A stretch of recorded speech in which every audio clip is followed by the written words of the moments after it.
In this video, we're going to walk through the validation process. Validation is an optional add-on procedure that can be used to determine if your gel and GelSight system are reporting within X, Y, and Z tolerances. This requires an extra plate. The first thing that we'll do is upload the XML file that corresponds with my validation target. I can see on my target that my serial number is A556.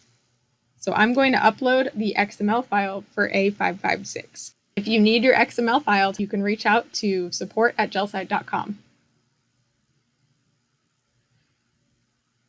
Next, I'll adjust my policy if necessary.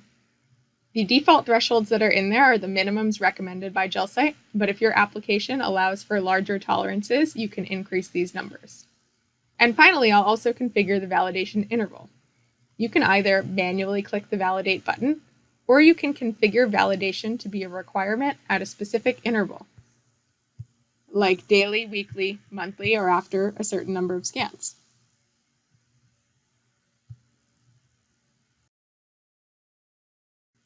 Next, I'll click the validate button.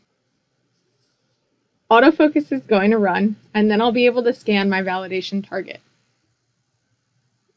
We're going to scan the validation target 3 times, rotating the target each time. We want to ensure we're reaching the bottom of each of the grooves. It's not necessary to see the bottom of the holes, as we're just looking at the diameters of them. When I capture these scans, if my images look blurry, I can focus the system. We have access to autofocus in the bottom left corner. I can see my first scan passed. Now my second scan has passed.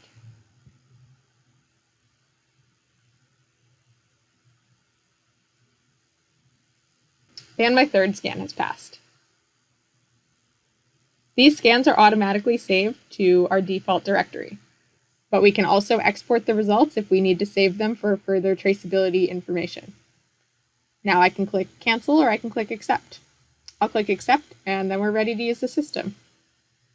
If validation fails, we recommend recalibrating the system and attempting to validate again. If validation fails a second time, it's recommended to replace your gel.